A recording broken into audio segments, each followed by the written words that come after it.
Bonjour à toutes et tous, bonjour aux fidèles, bonjour aux nouveaux venus, bonjour aussi aux lycéens qui rejoignent ce e-café. C'est notre quatrième e-café en cette période de confinement, déconfinement, on va dire, en attendant la tenue en chair et en os, en vrai, de la 8e édition du Printemps de l'écho entre le 13 et le 16 octobre dans divers lieux parisiens. Donc, cet e-café commun avec l'Institut pour la recherche de la Caisse des dépôts, donc je salue Isabelle Laudier, Bonjour. euh, a été organisé par Rémi. Et on a aujourd'hui deux intervenants, donc Nadine Levrato et Olivier Bouba-Olga, qui est déjà intervenu au Printemps de l'économie, quand on avait fait l'économie en quête de territoire, d'ailleurs. Et je passe immédiatement la parole à Isabelle Laudier pour son petit mot introductif. Merci Pierre-Pascal. Bonjour à tous.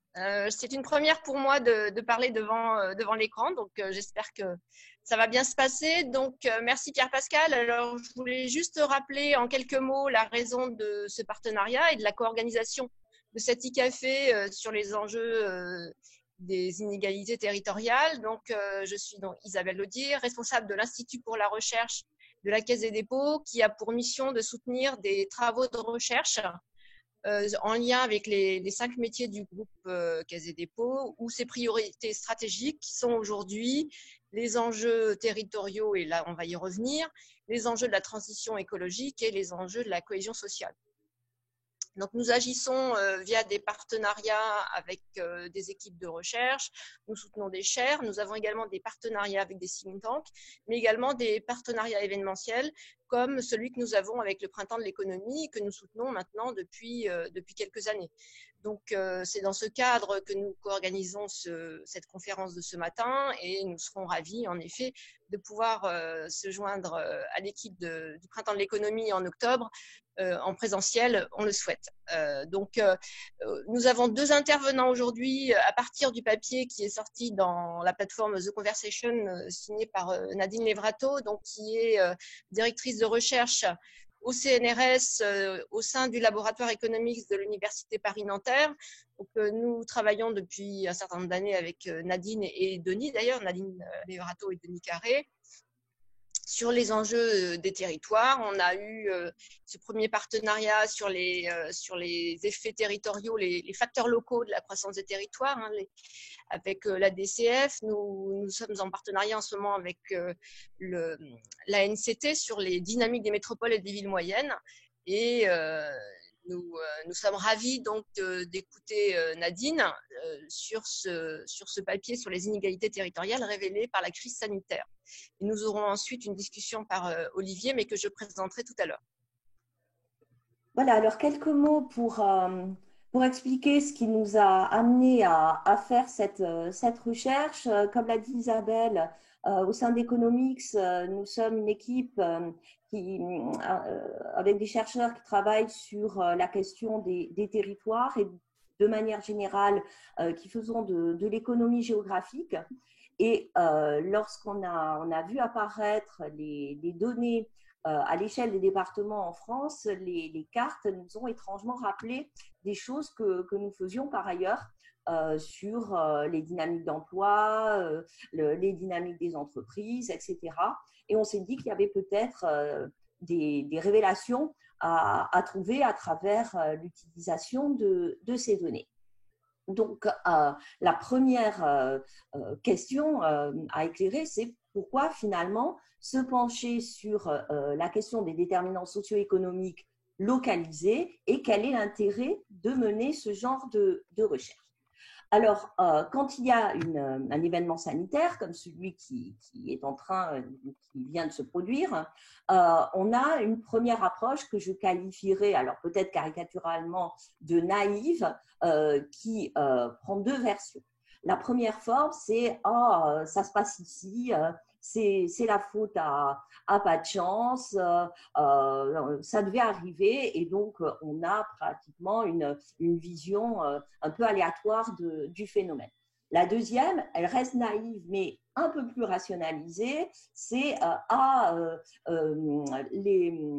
l'événement de Mulhouse explique pourquoi c'est dans le Grand Est. Le collège à Crépy-en-Valois explique pourquoi ça se produit dans l'Oise. Et donc, on va renseigner par des logiques événementielles le phénomène que l'on cherche à étudier. C'est intéressant, mais évidemment, ça ne suffit pas. Il faut aller au-delà des a priori et des fausses évidences en utilisant les méthodes dites de géographie de la santé pour comprendre ce qui se passe derrière la propagation ou la survenance de la maladie. Alors, c'est un peu comme dans le hasard et la nécessité, hein. C'est-à-dire qu'en effet, le rassemblement de fidèles de la secte, dont j'ai oublié le nom, à Mulhouse se passe là, ça c'est le hasard, mais ensuite, le Covid ou la Covid s'est diffusé dans d'autres territoires, et là, ce sont des facteurs de nécessité qui vont expliquer pourquoi ça s'est diffusé à tel endroit et pas à tel autre. Pour cela, il faut avoir une approche multidisciplinaire parce que, évidemment, il n'y a pas qu'une seule discipline, il n'y a pas que la médecine, il n'y a pas que la sociologie, il n'y a pas que l'économie. Donc, il faut essayer de combiner différentes approches et la recherche que nous avons menée avait pour objectif de compléter les analyses des épidémiologistes qui pointaient des facteurs individuels, hein, l'âge, la masse corporelle, la présence de copathologie, en intégrant des éléments de contexte. Donc, évidemment, ce que je vais vous présenter n'a pas vocation à épuiser l'ensemble du sujet.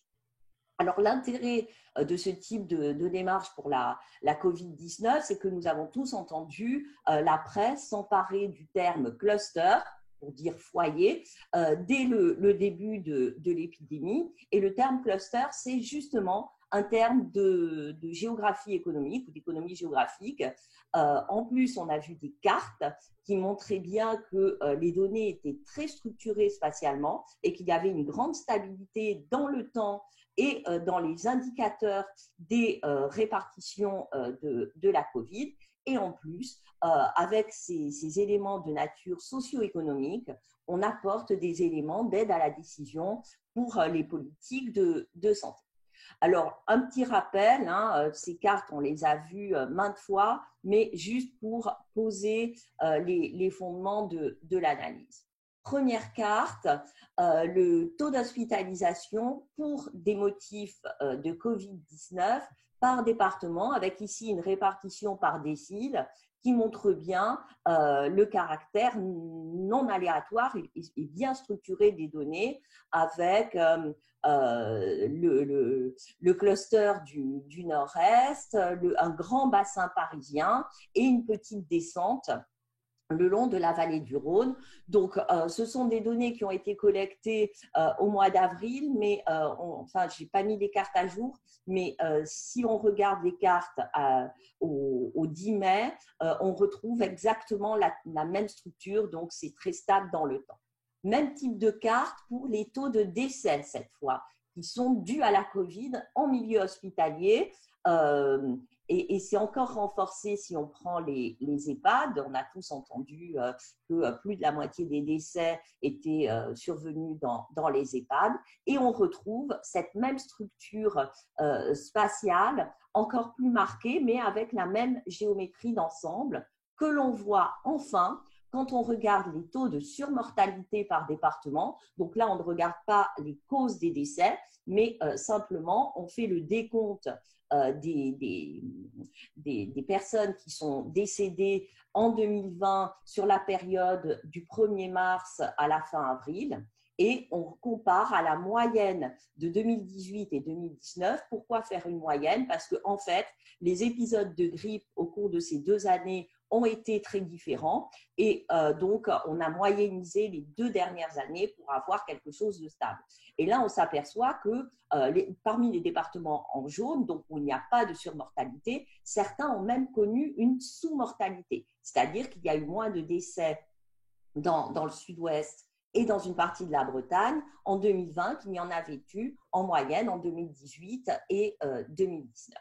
Donc, ces premières cartes nous ont amené à aller chercher des outils d'économétrie spatiale pour voir si finalement c'était le hasard qui dominait, ah ben c'est comme ça, on ne sait pas trop pourquoi, ou s'il y avait vraiment une logique de structuration des données. Et la réponse, puisque nous avons fait la recherche dans ce sens, c'est qu'il y a une logique de structuration des données et qu'on a des effets d'agglomération des départements les plus touchés dans le nord-est et des moins touchés dans l'ouest d'une ligne qui va de la Normandie à la Camargue, à peu près. Du coup, ça nous a amené à recourir à des méthodes techniques d'exploration spatiale des données qui a bien confirmé que cette carte avait un soubassement formel qui était très fort, puisque on a repéré ce que l'on appelle des points chauds, c'est-à-dire des endroits où significativement par rapport à l'environnement, on a une surreprésentation des cas de Covid, quel que soit l'indicateur retenu, et des endroits où il y a au contraire une sous-représentation significative des différents marqueurs de cas de Covid. Et donc, pour traiter ces questions, on a besoin de recourir à des techniques particulières parce que si vous faites des corrélations simples, vos résultats vont être tout simplement faux car la structure des données ne respecte pas les conditions nécessaires à l'établissement de corrélation. Alors, quelle est la méthode ? En quelques mots et vraiment de manière simplifiée, comment avons-nous travaillé ? Nous avons repéré dans la littérature en géographie de la santé d'abord tous les facteurs qui sont avancés par les auteurs pour expliquer les différences spatiales en matière de maladies. Donc, c'est une discipline qui est née dans les années 70, qui s'est renforcée avec le temps, que la technique a permis d'enrichir parce qu'on a fait des progrès en modélisation, parce que les ordinateurs sont de plus en plus puissants et parce que les données sont finalement de mieux en mieux disponibles.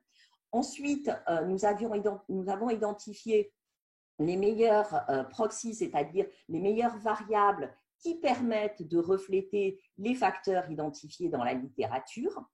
Ce que nous avons fait en troisième lieu, c'est une mesure de la profondeur spatiale de la diffusion de la maladie, c'est-à-dire qu'en général, on parle de contagion entre les personnes. Là, nous avons mesuré s'il y avait des effets de proximité, c'est-à-dire que si on était guidé par un processus du type qui se ressemble, s'assemble, et jusqu'où ce rassemblement de départements semblables allait pour expliquer donc une profondeur de la diffusion. On parle d'autocorrélation spatiale, ce qui nous amène à compléter les équations habituellement utilisées du style nombre de Covid, fonction de la densité plus différentes choses, par des matrices qui permettent de mesurer donc ces effets de diffusion spatiale, pour enfin identifier le canal de transmission.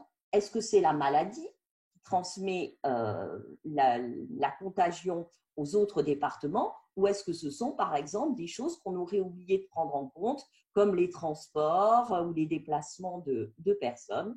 Et une fois que l'on a pris en compte tout cela, eh bien, on peut expliquer le poids des facteurs explicatifs qui sont indiqués ici. Donc, en haut du tableau, vous avez les trois variables que nous cherchons à expliquer, taux d'hospitalisation, taux de décès et taux de surmortalité, que nous expliquons par plusieurs éléments. Donc, un élément extrêmement classique dans toutes les analyses épidémiologiques, c'est la densité de population. Alors, après, on la raffine pour éviter que les grandes villes tractent trop fort l'effet, c'est-à-dire créer un effet d'attraction de la relation. Une variable qu'on appelait C3 qui mesure la part des trois principales communes dans le département, parce que vous pouvez avoir deux densités équivalentes, mais des structures de population très, très différentes, soit équitablement réparties, soit au contraire concentrées du côté haut de la distribution, hein, c'est comme pour les notes.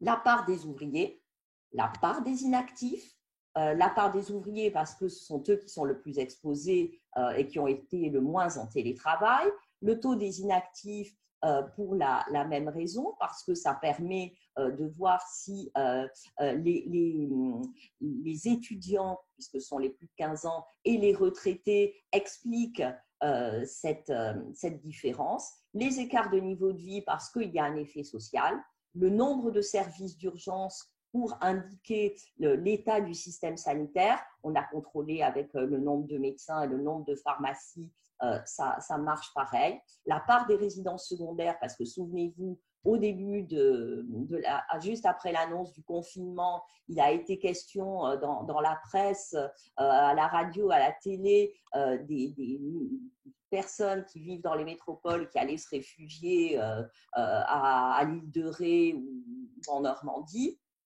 et le caractère urbain ou rural des départements, qui est un marqueur donné par l'Assemblée des départements de France. Alors, c'était à notre connaissance, mais je crois que maintenant on a fait un peu le tour, le premier article à traiter de ces questions-là sur données françaises. Et pourquoi avons-nous uniquement pris des données françaises?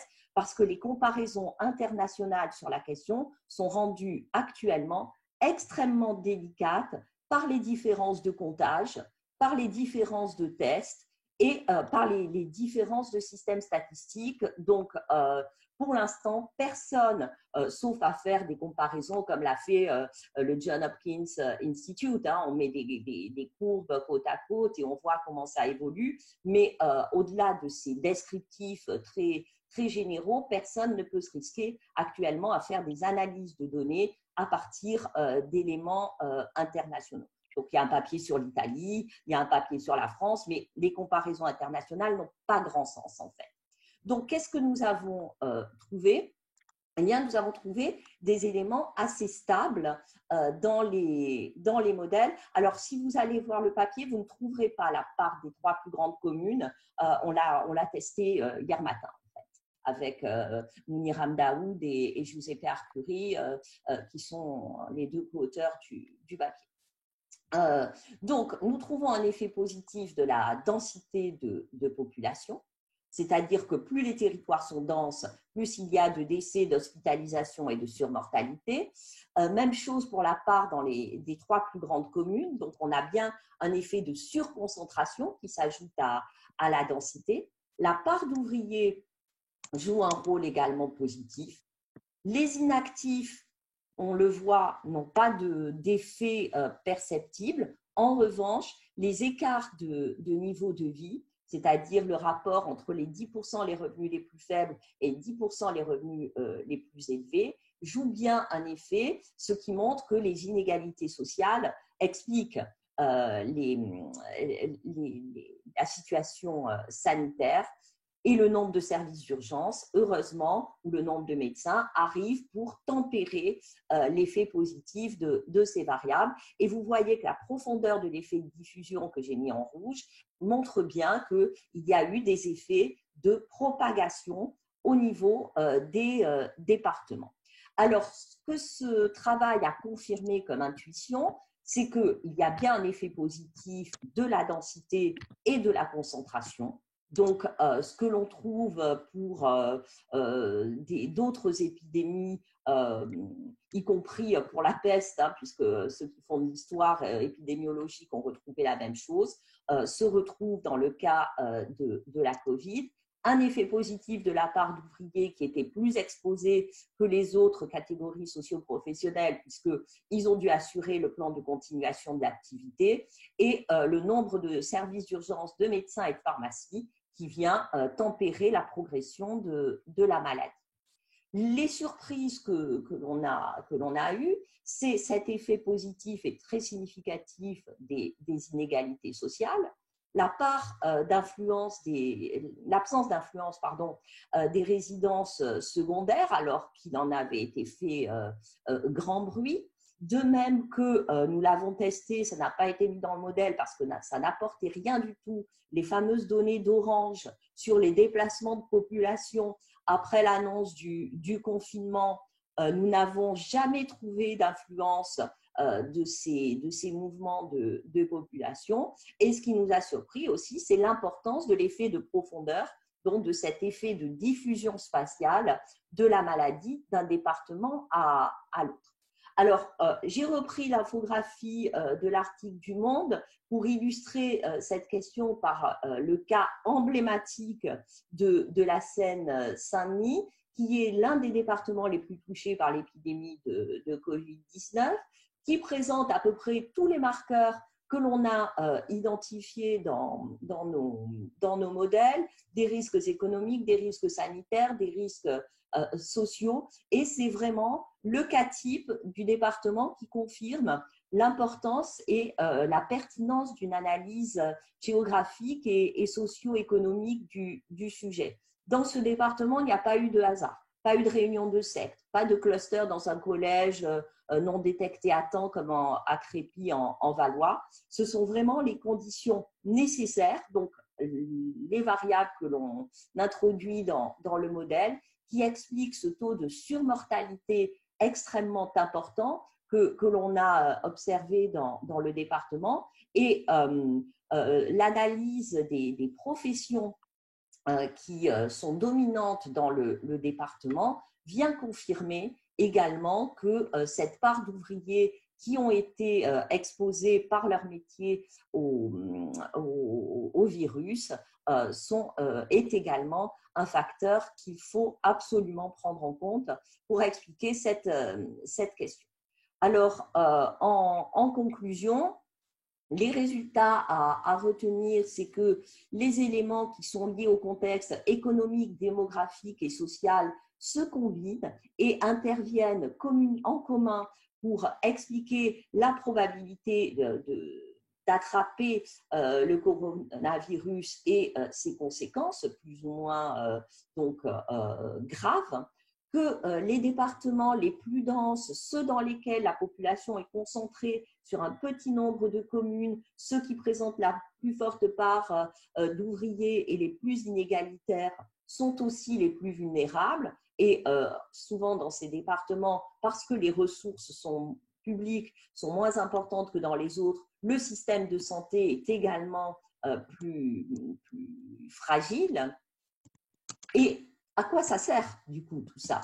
Eh bien, ça sert à montrer qu'il faut absolument connecter les politiques de santé et les politiques sociales et de redistribution, parce que la fragilité des populations n'est pas la même et donc il faut coupler ces deux types de politiques.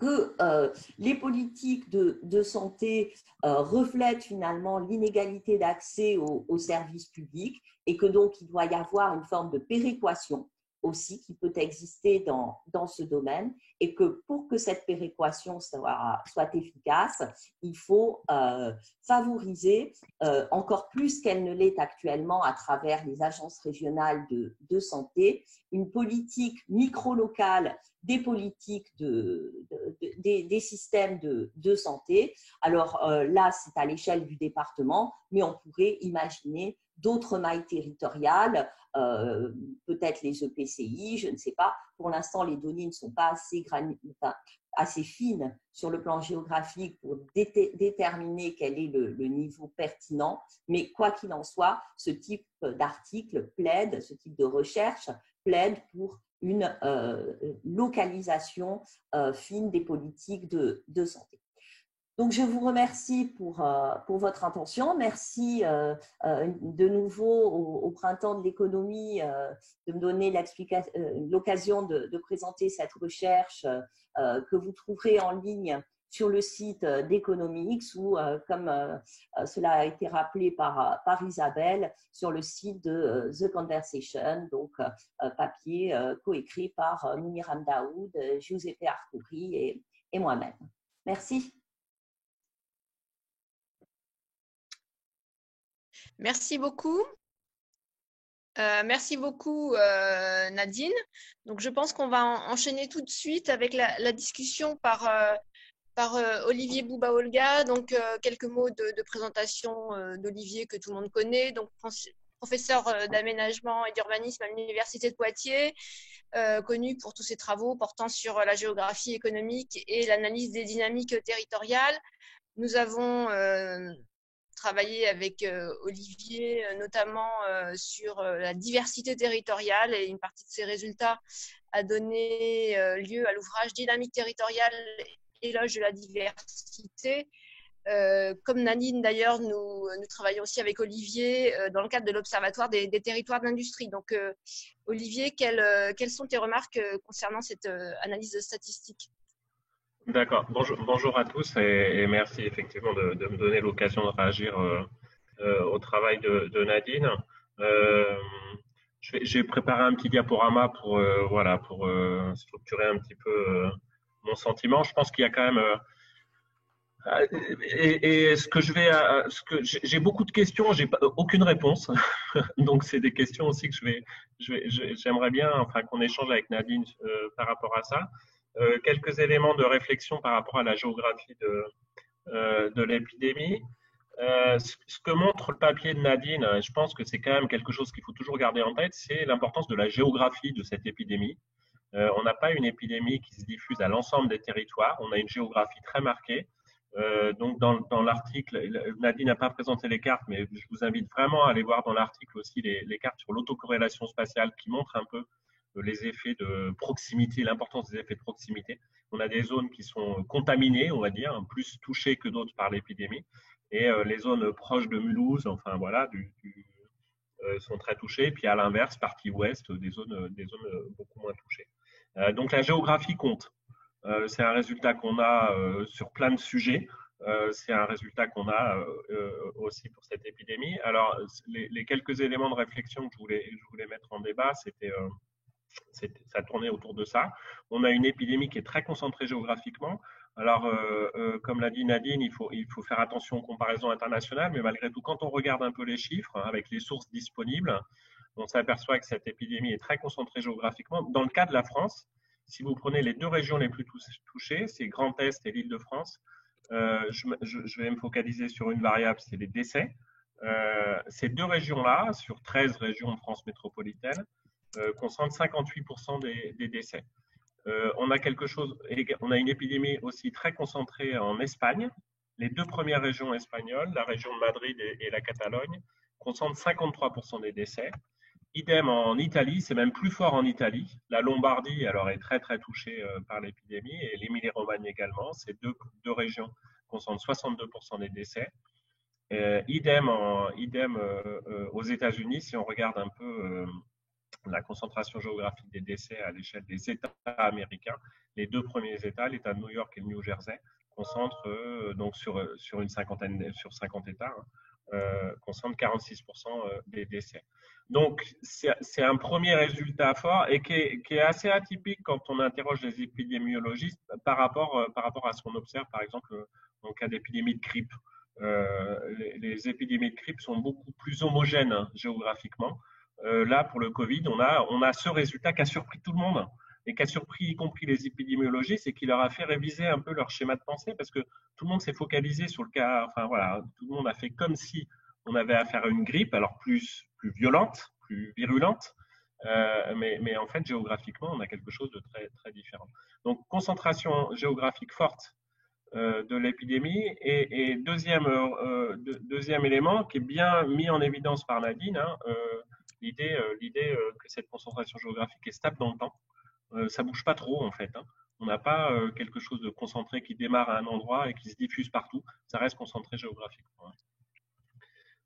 Donc très vite, c'est la preuve de cette concentration géographique pour la France.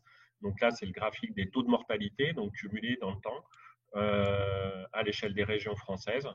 Vous voyez que oui, c'est très concentré et que les régions très touchées, c'est Grand Est d'abord, avec des taux de mortalité qui sont de l'ordre de 600 décès par million d'habitants. C'est un taux de mortalité par million d'habitants. L'Île-de-France également, Bourgogne-Franche-Comté et un petit peu Hauts-de-France et Auvergne-Rhône-Alpes. Et les autres régions sont très très peu touchées. Si on fait un focus sur les trois régions les plus touchées, c'est-à-dire l'Île-de-France, Grand Est et Bourgogne-Franche-Comté, et qu'on regarde à l'échelle départementale, hein, c'est l'échelle d'analyse de Nadine et de ses co-auteurs, on s'aperçoit que c'est là aussi, c'est la concentration régionale masque en fait une concentration départementale encore plus forte. Donc c'est le Haut-Rhin, bien sûr, avec l'événement, le rassemblement religieux sur Mulhouse, hein, qui a été un déclencheur, territoire de Belfort et ensuite les départements d'Île-de-France. Alors, en fait, ma réaction au travail de Nadine, enfin, qui est un travail tout à fait intéressant, comme elle l'a dit, c'est le premier papier, enfin moi, j'en ai pas vu d'autres, hein, à ma connaissance, qui essaie finalement de brancher sur ce qu'on observe sur la géographie de l'épidémie, qui essaie de brancher un modèle explicatif, quoi, et de se dire qu'est-ce qui peut expliquer que l'épidémie s'est développée à tel endroit plutôt qu'à tel autre. Alors, moi, j'ai une grosse question par rapport à ça, et peut-être alors, je vais être naïf, comme l'a dit Nadine dans sa présentation au tout début. Elle a dit, voilà, on peut avoir un regard naïf sur l'épidémie ou alors on peut essayer de brancher des éléments explicatifs. Mais moi, je reste un petit peu naïf et je me dis que quand je brasse les données, ce que j'observe, c'est que le lien notamment, enfin, je me focalise sur une variable du modèle, c'est la densité. Quand on regarde un peu le lien entre l'épidémie et la densité, moi, mon sentiment, c'est que le lien est complexe, quoi. Et que l'idée selon laquelle on aurait une relation générale entre l'épidémie, alors mesurée par le taux d'hospitalisation, le taux de mortalité ou la surmortalité, et la densité est peut-être pas si simple que ça. Enfin, je ne sais pas si on a une relation générale.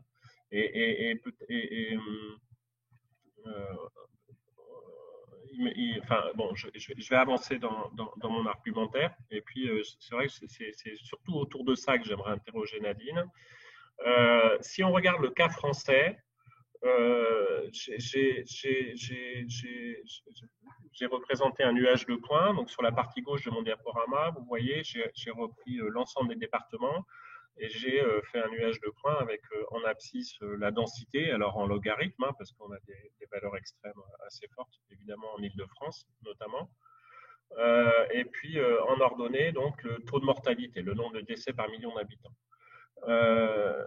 Quand on regarde l'ensemble des départements, on a une relation positive entre les deux variables que retrouvée dans le modèle de Nadine et de ses co-auteurs. La densité influerait positivement sur le nombre de décès.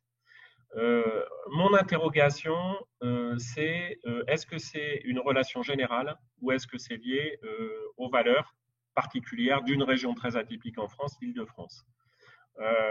Donc sur la partie droite de mon diaporama, j'ai représenté le même nuage de points, mais en enlevant les départements d'Île-de-France. Et là, la relation, alors ce qui peut être contesté, hein, mais voilà, la relation entre densité et taux de mortalité disparaît. On n'a pas de relation générale hors Île-de-France. On a le cas d'Île-de-France, mais hors Île-de-France, on n'aurait pas de relation générale. Alors, c'est un exercice auquel, alors que d'autres chercheurs ont reproduit, hein, et auquel que j'ai essayé de recenser.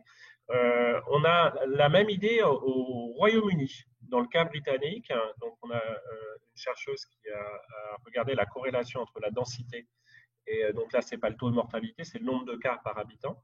Donc sur la partie gauche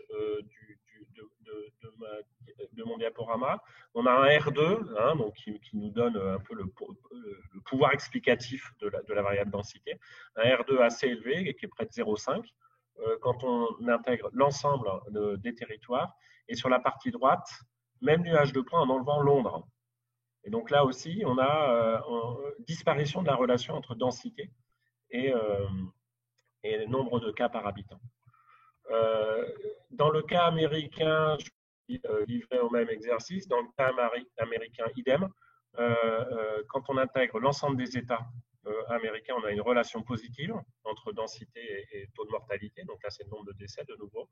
Et partie droite, j'ai enlevé donc le foyer majeur, hein, aux États-Unis, c'est New York et les États alentours. Quand on enlève New York et les États alentours, la relation disparaît. Donc, et puis, dernier cas que j'ai essayé de traiter, c'est le cas italien. Donc là, en prenant l'ensemble des provinces italiennes, hein, une centaine de provinces italiennes, et quand on essaie de voir si on a un lien positif entre densité et nombre de cas par million d'habitants, là, on n'a aucune relation. Hein. Inutile d'enlever des territoires, on n'a aucune relation entre densité et nombre de cas par million d'habitants. D'où mon interrogation majeure, en fait, par rapport au travail de Nadine et de ses co-auteurs. Une interrogation majeure sur le caractère général de la relation entre densité et épidémie. Est-ce qu'on a une relation générale ou est-ce que finalement, les résultats obtenus par Nadine, est-ce qu'ils ne s'expliqueraient pas fortement par le cas de l'Île-de-France? Ça ne veut pas dire qu'il n'y a pas d'effet densité, mais mon sentiment, c'est qu'on a, comment dire, dans chaque pays que j'ai pu regarder là, tout se passe comme si on avait une zone plus ou moins large, à très très forte densité. Donc c'est Paris en France, c'est Londres au Royaume-Uni, c'est New York et les États alentours aux États-Unis. On a une zone à très forte densité qui est fortement touchée. Donc c'est là où moi je brancherais bien un schéma explicatif. Bah oui, c'est peut-être le hasard fait que certaines zones à très forte densité sont touchées. On a des processus cumulatifs qui font que ces zones touchées là souffrent très fortement de l'épidémie, mais ça ne se propage pas à d'autres territoires et ça ne se propage pas nécessairement en fonction de la densité des territoires. Dans chaque pays, on a ça en fait. On n'a pas c'est ma vraie interrogation. On n'a pas de relation générale densité-épidémie. On a une zone très fortement touchée, à très forte densité, et puis après une sorte de disparition de la relation. Certains pourraient se dire que si on réfléchit Paris, New York, Londres, c'est dans la littérature en géographie on appelle avec Saskia Sassen des villes globales. On aurait quelques villes globales très touchées. Là, je mettrais un petit bémol ou en tout cas je dirais attention à ne pas trop généraliser. On a d'autres villes globales qui sont très peu touchées par l'épidémie. On peut penser à Shanghai, à Séoul, à Los Angeles, Chicago, voilà, qui sont très peu touchés. Donc encore une fois, c'est pas le papier de Nadine est vraiment très intéressant. Il permet d'identifier certaines variables, mais ma grosse question, ça tourne autour de ça, et c'est vrai que c'est autour de ça que j'aimerais qu'on puisse discuter. Voilà, je m'arrête là pour laisser du temps à la discussion. Après, j'avais quelques petites questions, mais plus techniques. Je m'étais interrogé sur peut-être juste ça, savoir si Nadine, c'est quelque chose que tu as testé. Vous introduisez comme variable explicative la part des inactifs. Je me suis demandé pourquoi est-ce que vous n'avez pas intégré deux variables, les plus 65 ans, et puis parce que dans le papier, vous introduisez cette variable pour mettre en évidence le rôle éventuel de la part des personnes âgées et des jeunes. Pourquoi est-ce que vous n'avez pas introduit deux variables séparées, la part des plus de 65 ans et puis la part des jeunes, par exemple, dans la population active? Bon, c'est du détail, il y a des petites, je me dis, il y a peut-être des petits tests de robustesse, mais peut-être que vous avez fait. Hein, donc voilà. Mais ma grosse question, c'est autour de, voilà, est-ce qu'on a véritablement un effet densité générale ou pas, quoi? Merci. Merci beaucoup Olivier. Alors il y a des questions qui sont apparues et je vais laisser Rémi et Pierre-Pascal animer la discussion. Mais moi j'avais déjà une remarque, enfin une remarque question pour Nadine et du coup une question aussi pour Olivier compte tenu du propos qu'il vient de nous présenter. Nadine, tu as calculé des taux de surmortalité à partir des 2 dernières années. Est-ce que de mortalité, parce que l'année 2017 a été une année assez entre guillemets meurtrière du point de vue de la grippe, donc voir sur une durée un peu plus longue pour évaluer la surmortalité de ces années 2020 liées au Covid. Et Olivier, du coup, compte tenu de ce que tu dis, s'il n'y avait pas eu ce rassemblement à Mulhouse, est-ce qu'on aurait eu cette forte surmortalité dans la région Est, enfin en tout cas en Alsace? D'accord. Bon, ben, merci à Olivier pour son commentaire. Merci aux questions. Alors, je vais essayer d'ordonner les questions. Alors, le lien avec la densité. Alors, premièrement, petit point technique, on pourra en reparler, Olivier, mais c'est normal que quand tu mettes uniquement la densité comme variable explicative, tu as un R2 proportionnel au poids de ton coefficient, puisque le R2, quand tu as une variable, c'est le carré du coefficient. Donc, bon, c'est la même chose, en fait, qui est appréciée. Mais ce lien avec la densité, au-delà de ça, il est intéressant parce que déjà, moi, je suis toujours gênée quand on enlève des points comme ça, surtout quand ces points représentent donc 12 millions d'habitants.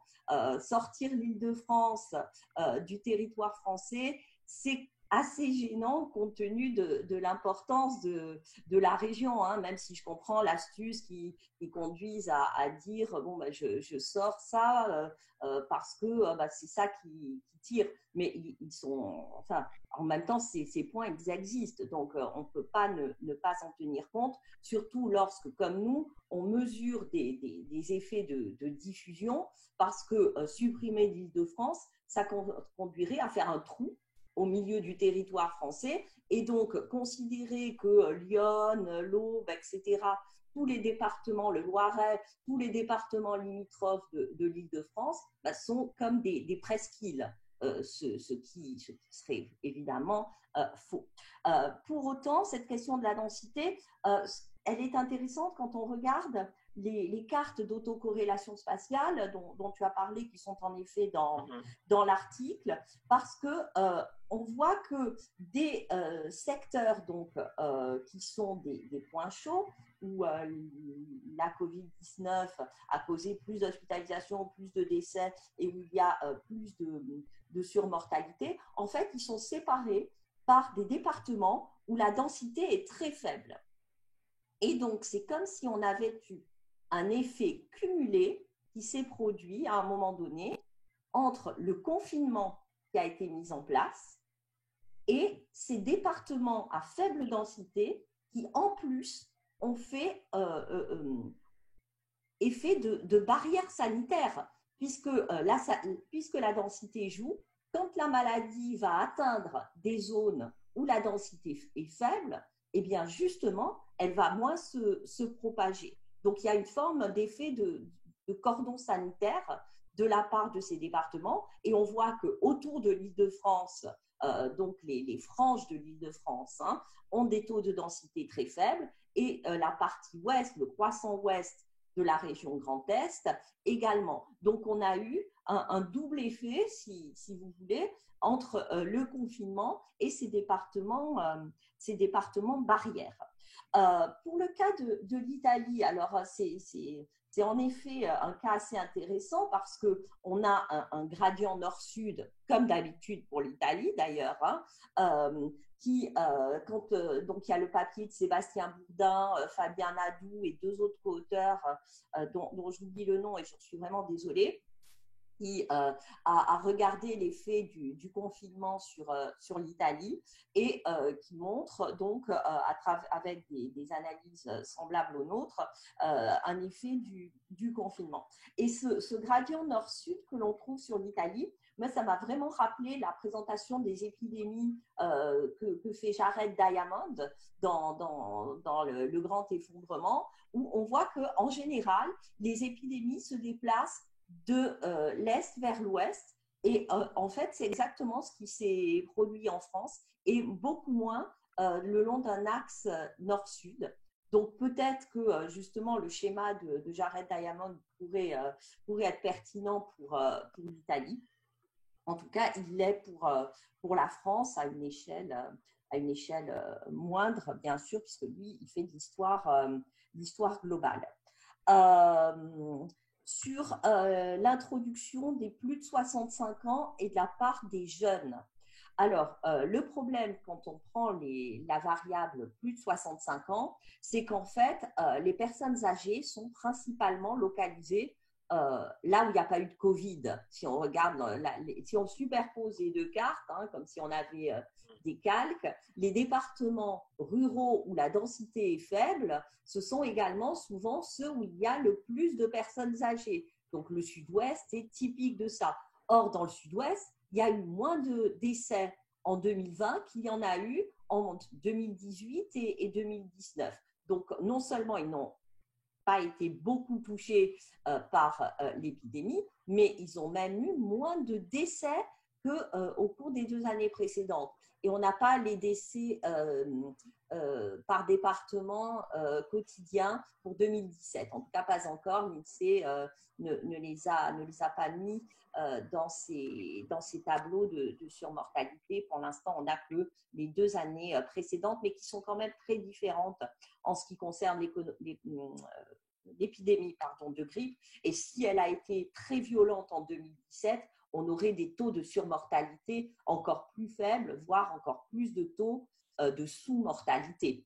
Finalement, ce qui viendrait tempérer encore la relative gravité générale de cette épidémie. Voilà. Alors, je vois une question, peut-être je peux y répondre tout de suite. Pourquoi les épidémies ont tendance à aller de l'Est vers l'Ouest? C'est parce qu'il y a une homogénéité météorologique. Et donc, quand un virus a trouvé un biotope qui lui est favorable, c'est-à-dire un niveau de température, un niveau d'humidité, etc., il va plus facilement se diffuser dans sa zone de confort qu'en changeant de météo, en changeant de climat, hein, comme dans des pays orientés nord-sud, comme l'Italie ou le Japon, où quand on passe de Hokkaido à Okinawa, on est dans 2 écosystèmes très, très différents qui ne correspondent pas forcément à la zone de bien-être du virus, si on peut s'exprimer ainsi. Je réagis peut-être rapidement à ce que dit Nadine et les questions d'Isabelle. Oui, j'entends que c'est enfin, comment dire, pourquoi j'ai enlevé l'Île-de-France, mais pourquoi j'ai enlevé la Lombardie, pourquoi j'ai enlevé New York, etc. C'est parce que la question, enfin, il me semble quand même que la question reste ouverte. C'est est-ce qu'on a une relation générale entre densité et épidémie, ou est-ce qu'on a une relation plus particulière qui concerne certaines très grandes villes et seulement celle-là. Enfin, voilà. Moi, il me semble que dans le cas français, on a l'Île-de-France très très fortement touchée, mais qu'on n'a peut-être pas cette relation aussi générale que ça. Enfin, c'est vraiment l'interrogation que j'ai. Alors, pour rebondir sur ce que disait Isabelle, d'une certaine manière, je me dis que oui, c'est la faute à pas de chance pour le Grand Est, quoi. Moi, j'en reste un peu à cette j'en reste quand même un peu à cette explication-là. Il y a eu ce rassemblement religieux qui a eu lieu à Mulhouse, qui a été un foyer énorme d'explosion de l'épidémie, que ça s'est produit sur Mulhouse et que ça a diffusé à proximité. Ça, c'est un résultat fort hein, de Nadine et de ses co-auteurs, hein, c'est ces effets de proximité-là. Ce rassemblement, peut-être s'il avait eu lieu de l'autre côté de la frontière en Allemagne, peut-être c'est l'Allemagne qui souffrirait beaucoup plus que la France de l'épidémie. S'il avait eu lieu dans une autre région française, peut-être qu'on aurait eu un foyer tout aussi fort. En tout cas, moi, je laisse cette question ouverte et ça me semble…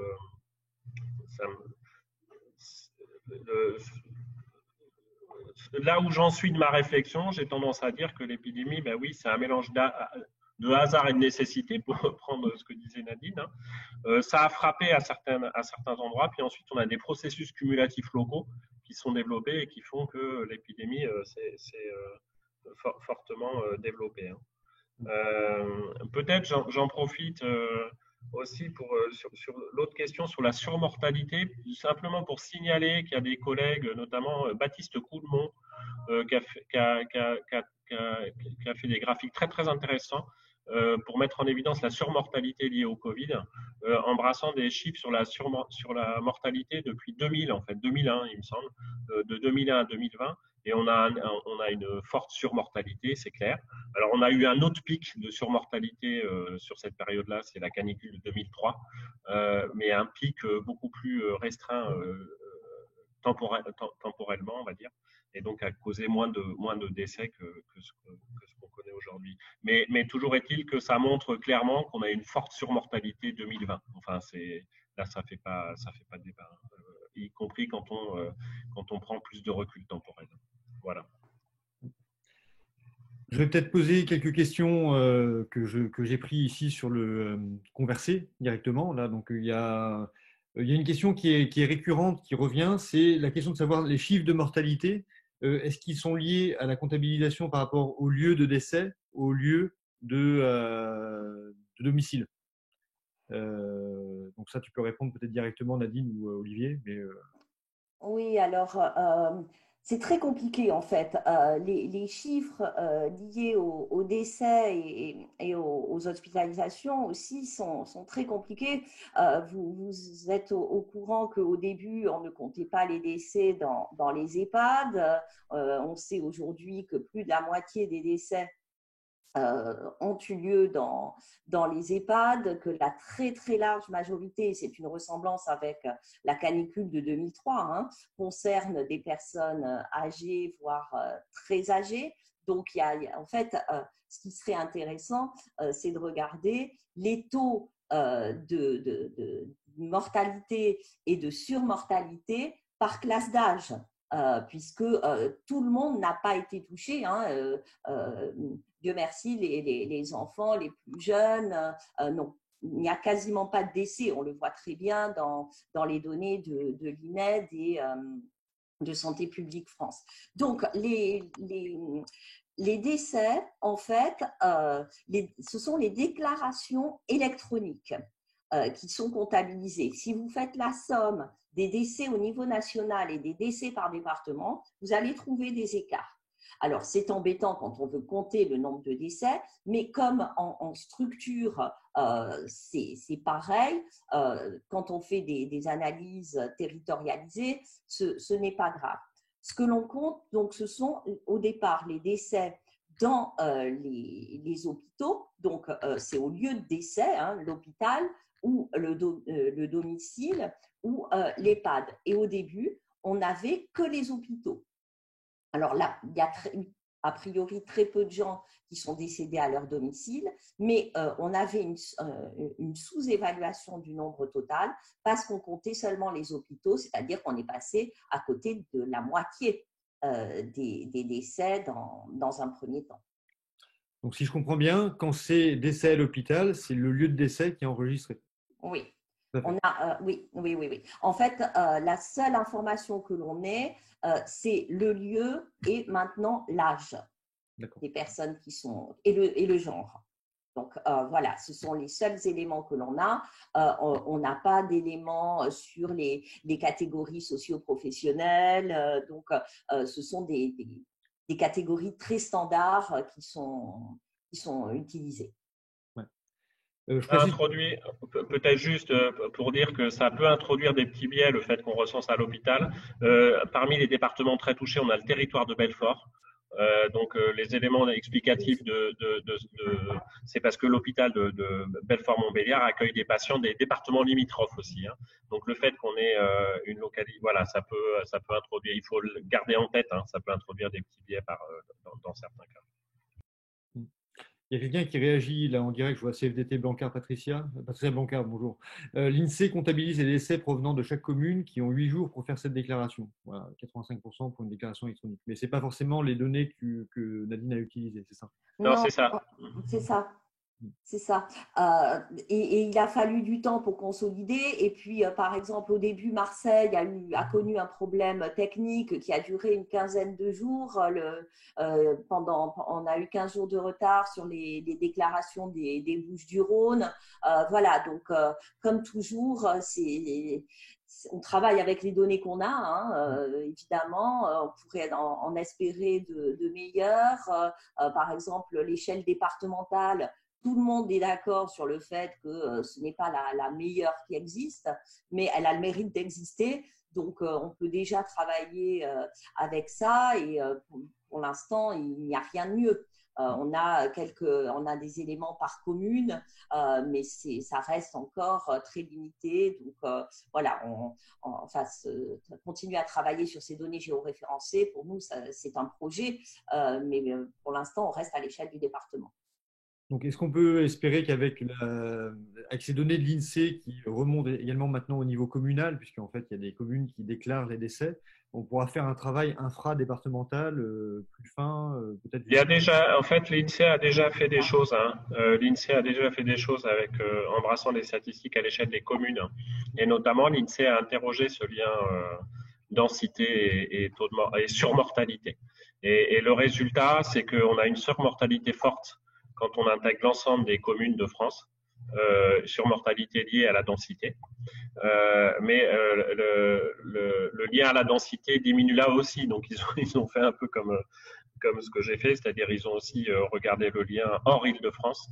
Et donc, la surmortalité, il y a encore un lien à la densité, mais beaucoup plus faible, en fait, quand on enlève l'Île-de-France. Donc, il y a déjà eu un travail à l'échelle communale. Mais bon, on peut quand même déplorer le manque de données plus systématiques. Enfin, moi, je suis assez surpris, par exemple, que Santé publique France ne donne pas le nombre de décès EHPAD au moins par région. On a les chiffres France entière, alors qu'on sait très bien que la part des personnes âgées n'est pas la même d'une région à l'autre, etc. Enfin, on est assez démunis, hein, et il y a d'autres pays qui font mieux. Enfin, moi, j'ai vu passer des études sur données américaines où on a de l'info au quartier.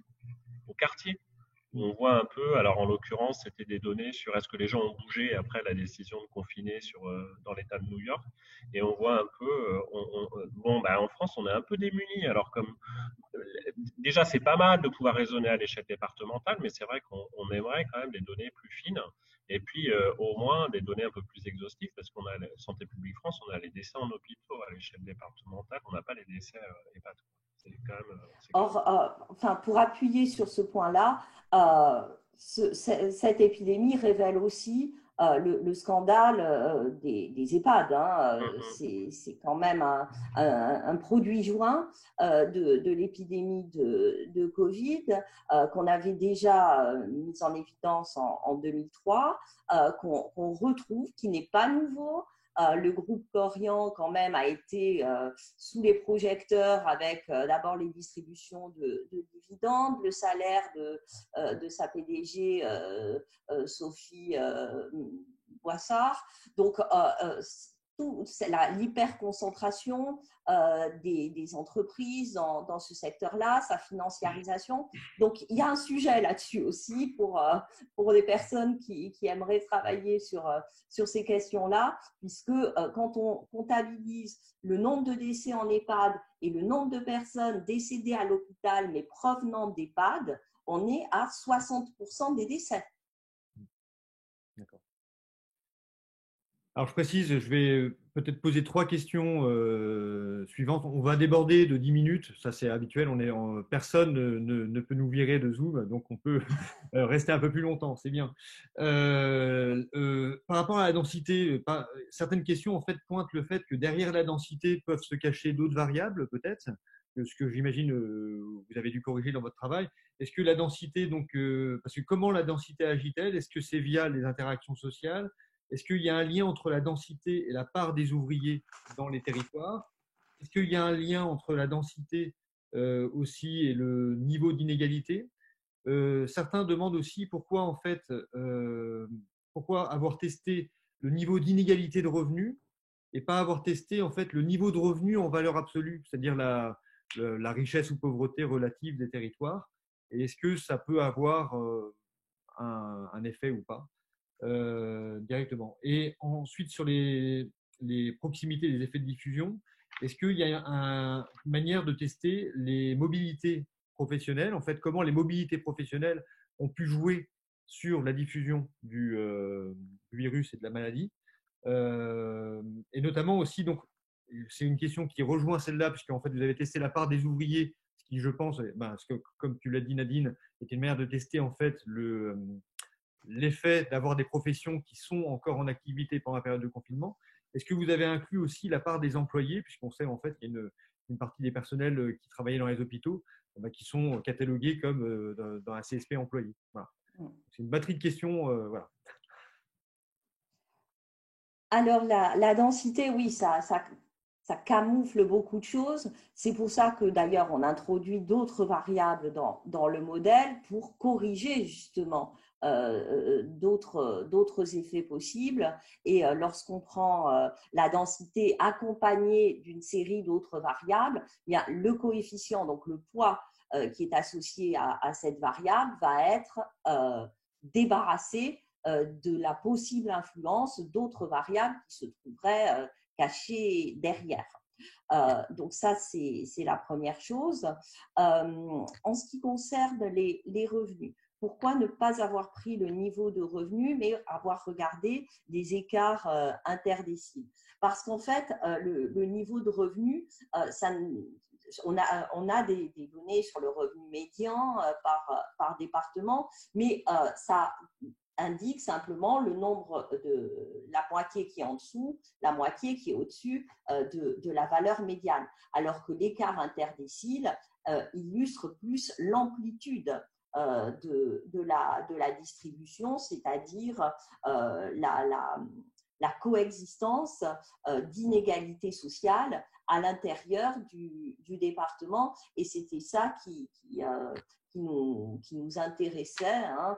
Le niveau médian ne sortait pas très bien en plus. Donc, on voit mieux les inégalités sociales à travers l'écart interdécile. Sur les mobilités professionnelles, ça c'est super important, et notamment pour l'Île-de-France.